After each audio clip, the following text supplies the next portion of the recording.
guys, here is part 2 of my movie collection.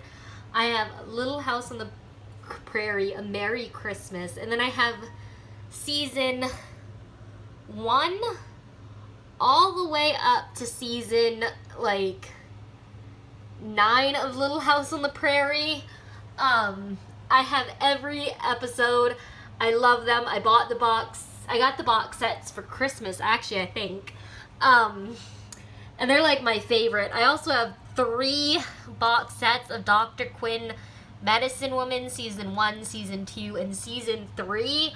A lot of the rest of my DVDs are either Scooby Doo or boxed sets. I do have a few random odds and end movie. So the next one that I have to show you is I have season 1 to 8 of 2.5 Men.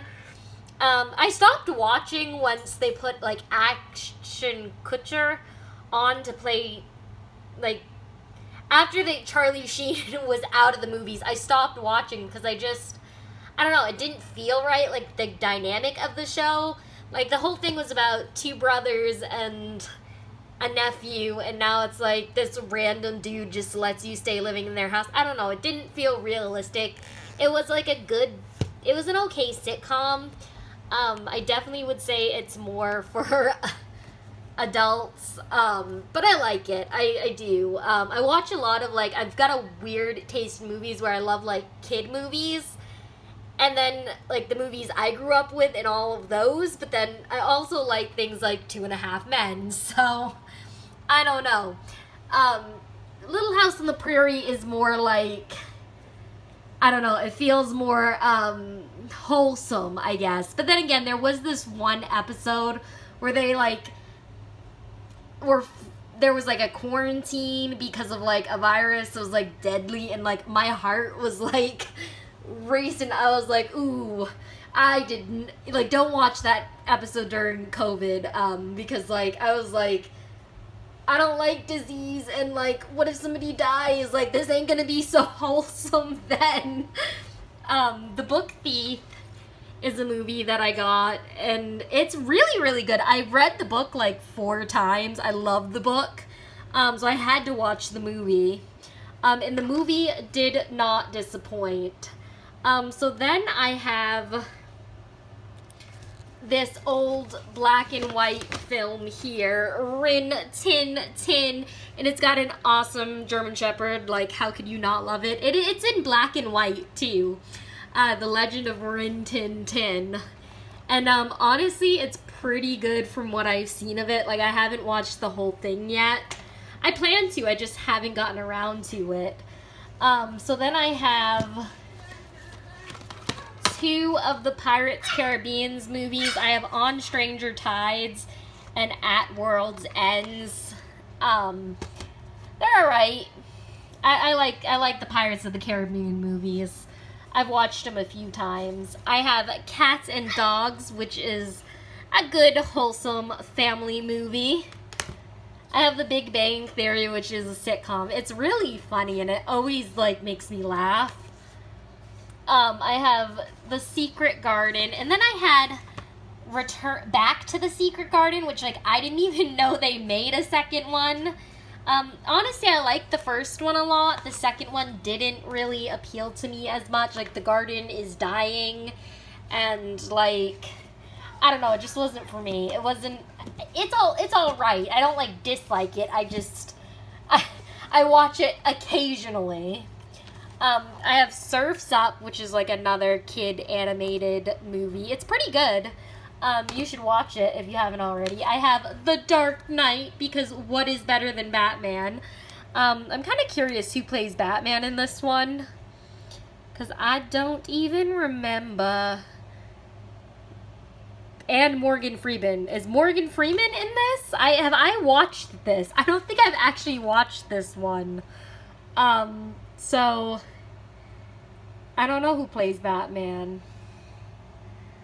Does it tell me Batman, Bruce Wayne? Who plays him, though? If anyone knows who plays Batman in this film, please let me know. But apparently it's got Morgan Freeman in it, so it must be good, right? It can't be bad with Morgan Freeman. I have The Goonies, which makes me, oh, I just love that movie. I watched it with my stepdad once a year, every year growing up. Then I have Twilight. I have New Moon and Eclipse because, you know, Robert Pattinson really did it for me with the whole sparkly vampire thing. He really did. I actually liked him in Twilight. I was more an Edward fan. Like, Jacob is nice, but Jacob is all looks. That's what Jacob is. He's all looks. Like, he cared about Bella, but, like, I don't know. I was more a fan of Edward. But maybe that's just me. Tell me in the comments if you are Team Jacob or Team Edwards.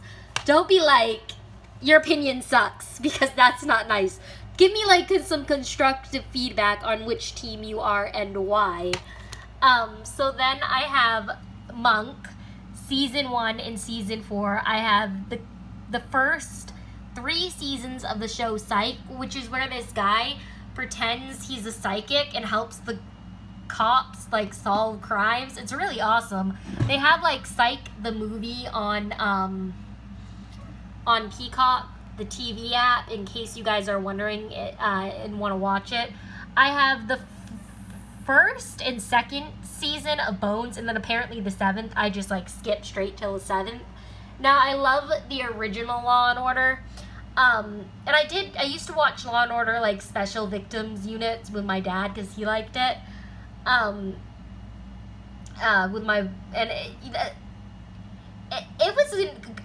I liked it up until Christopher Maloney. Christopher, whatever his name was. The guy who played Detective Stabler wasn't in it. I liked it up until then. And I did watch, like, a few seasons and episodes after that, but I don't know, it just got too graphic for me, and now I don't really watch it much. It's just, but I own Season 1, 11, and 12, so I still own some seasons. I have House Season 2, because House was, like, the medical detective. House kind of is like Grey's Anatomy with, like, less drama. Or maybe that's not accurate, because House is very antisocial. Like, he makes up half the drama in the show. He's awesome. He's, like, genius. It was such a good movie to watch. I like House. I have Sherlock, and then I have The Adventures of Sherlock Holmes, which is in black and white. It's a TV series based on the books. Super good. I have Spirit, the box set, from the Netflix series. So it has the original Spirit movie plus all 8 seasons of Spirit riding free. I have the best of the new Scooby Doo movies, Scooby Doo Creepy Carnival, Scooby Doo Pirates Ahoy, Scooby Doo Spookiest Tales, in case you didn't think my Scooby Doo collection was large enough. I also have Scooby Doo Abracadabra, Scooby Doo, What's New Scooby Doo, The Space Ape at the Cape, which honestly is pretty good. I liked What's New Scooby Doo. It wasn't as good as, like, the original, that was made back in, like, what was it, the 70s or 80s? But it was good. What's New Scooby Doo is still good. I have Scooby Doo Camp Scare, Scooby Doo Curse of the Lake Monster, Scooby Doo Mask of the Blue Falcon original movie, Scooby Doo Ghoul School, which is, like, oh, the best. The best. This was, like, my childhood. What's New Scooby Doo Ghost on the Go. I have Scooby Doo Shaggy Showdown, Scooby Doo The Witch's Ghost. We're going back to my childhood again. Scooby Doo Where Are You? The complete and first season. Now, what's Scooby Doo? The new Scooby Doo movies had, like, guest star, like, Don Knotts guest starred in an episode of Scooby Doo. Who would have thunk it? And a lot of other really unexpected guest stars. It was good. You guys should buy it if you haven't and you like Scooby Doo. This is Scooby Doo and the Sword of the Samurai Sword. Scooby Doo 1 and 2 collection. Hola, Scooby Doo! What's New, Scooby Doo? Another one, which this is the complete season 2. Scooby Doo meets Batman, because, like, I can't get enough of Batman. What's New, Scooby Doo Volume 2, Savari, So Good. Another Scooby Doo Pirates Ahoy, which I think this one was, like, my brother's copy. Like, we each got one. And so, I hope he doesn't watch this video and see that I snatched his Scooby Doo movie. This is What's New, Scooby Doo Monster Manatee. And then we have Scooby Doo Monster of Mexico. And you hear my dogs telling me that it is time to end this video. I am wishing you all a lovely day. If today's your birthday, happy birthday. Don't forget to comment, like, subscribe, and why not share this video with a friend of yours who happens to love Scooby Doo. Bye, guys.